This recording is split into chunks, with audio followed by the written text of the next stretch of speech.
Hello, and welcome back to Ever After High, Kiss and Spell by Suzanne Severs. Chapter 3, Kissing Booth. With a box of candy mountain baking chocolate tucked under her arm, Ginger hurried across the quad. On this morning, as on most mornings at Ever After High, the sun glowed gently, bathing the students in a nearly perfect state of warmth. Gray skies and storms were rare on campus and usually a result of a spell gone wrong. Lucky four-leaf clovers and perky buttercups peeked out between cobblestones. Fairy trails sparkled in the air, and a scent drifted from an open cafeteria window, tickling Ginger's nose. Stone soup, she thought. Like most good cooks, Ginger possessed a heightened sense of taste and smell. She detected a dash of pickled pepper in the soup, nothing more. It was a boring recipe, but Hagatha, the school's cook, was not known for inventive menus.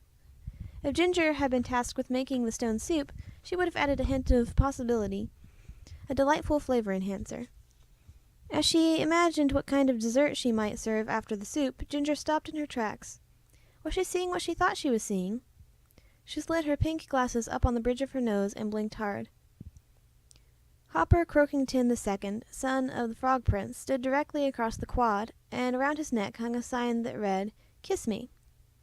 What an ever after? Ginger wondered. Normally, she wouldn't be interested in a boy wearing a "Kiss Me" sign, but she'd been secretly crushing on Hopper since the first day of school. Who could resist those adorable freckles and big green eyes, or that carefree tousled chestnut hair? But it wasn't just his good looks that attracted Ginger. She liked his unique qualities.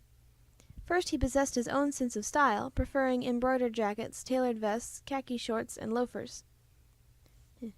Some might call it a look of privilege, worn by a boy who had lived a life of entitlement, but Ginger saw it as quirky. She admired quirky.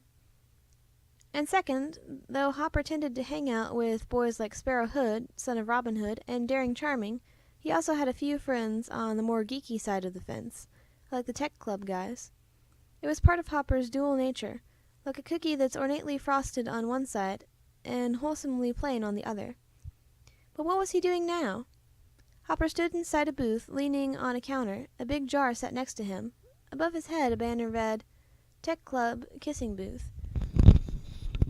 $5, that's crossed out, per kiss, $3, crossed out, $1. The jar was empty. Then Ginger understood what was going on. School clubs and teams often set up fundraising tables and booths in the quad. Last week, the cheer hexers held a bake sale. They'd relied on Ginger to provide most of the treats, which she'd been happy to do. After that, the acrobatics team had held a raffle. The winning ticket holder won an apple pie, baked by Ginger, of course. Today it appeared to be the Tech Club's turn. Ginger knew most of the members of the Tech Club because they helped record her Miracast show. Hopper was the newest member, having just joined her last week in order to get some extra credit. "Don't be shy. Kiss a tech guy," the Tech Club president Humphrey Dumpty, son of the accident-prone Humpty Dumpty, was trying to catch the attention of a few passing students.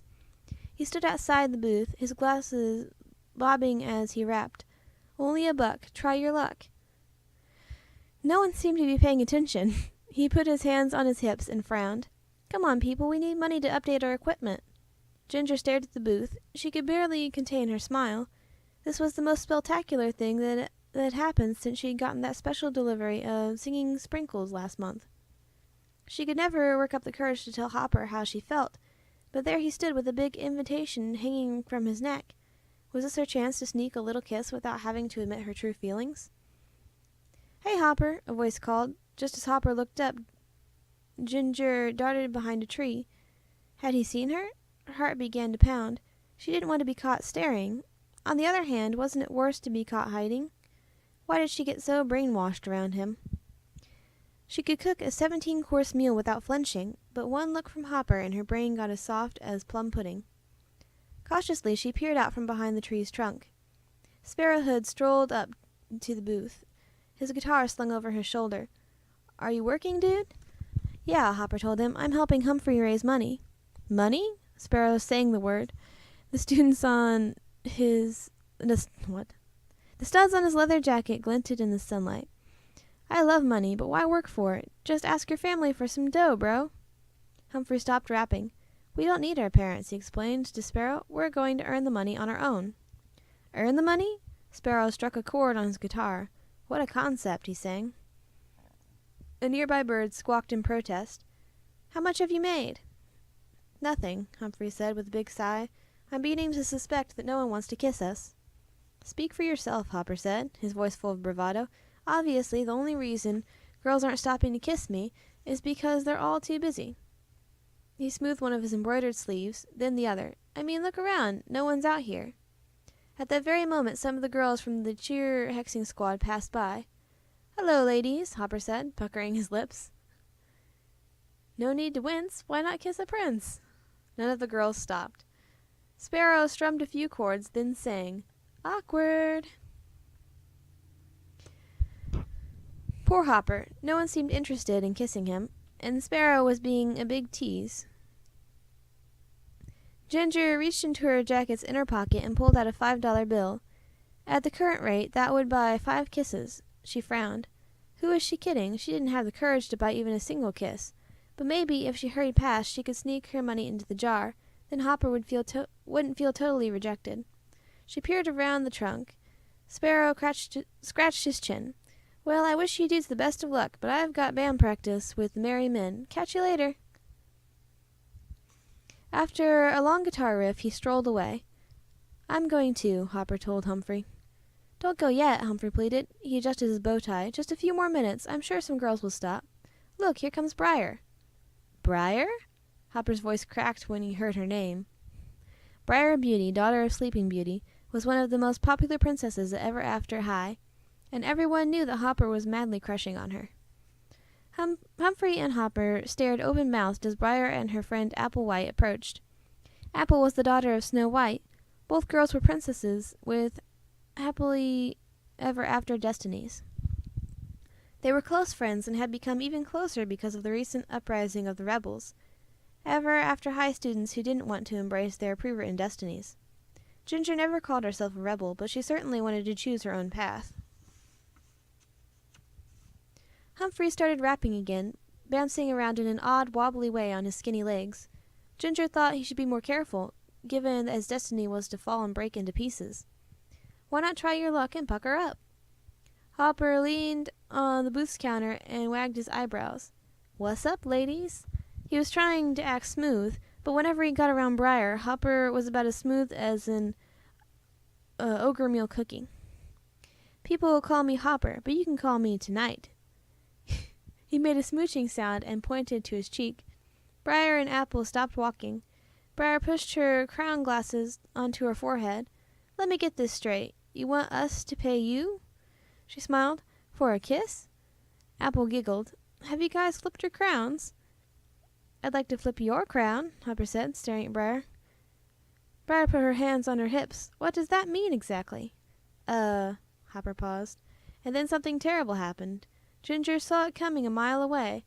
Often when Hopper tried to talk to Briar, he ended up blushing, and whenever he blushed, he, poof, turned into a frog. The poof was accompanied by a little cloud. Hopper the boy disappeared, and Hopper the frog materialized. For a moment he hung in midair as if suspended by invisible thread, his little green legs kicking madly. Then Hopper and the kiss me sign landed on the counter. After adjusting his tiny gold crown, he rose onto his hind legs and said in a deep voice, "Has fortune smiled upon me? Do I glimpse the fair Briar waiting in line to plant a delicate kiss upon my cheek? If so, I shall never wash that cheek again."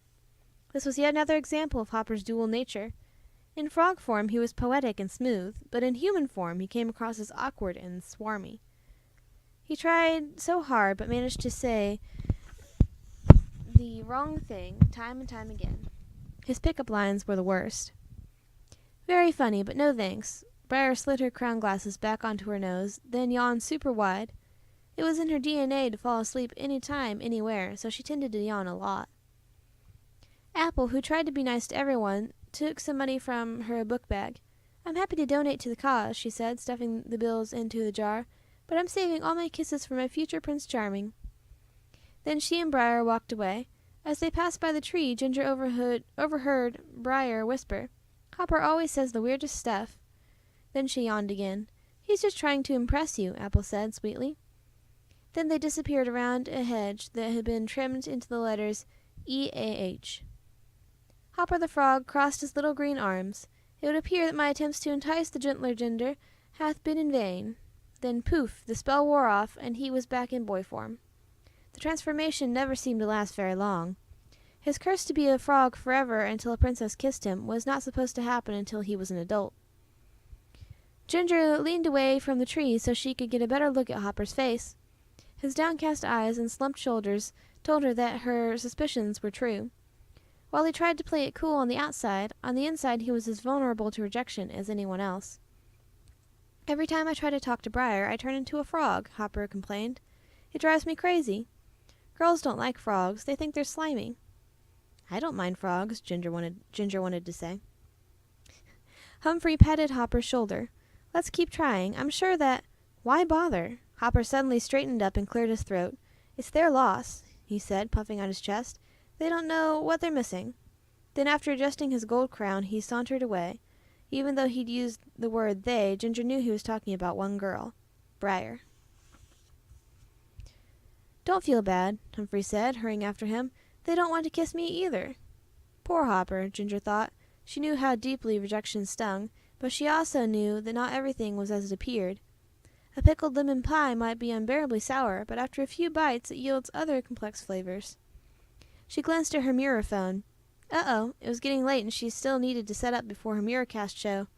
As she left the quad, she wished there was some way she could help Hopper feel better. That is the end of that chapter, and we will pick up with the next chapter in another video. Thanks for watching.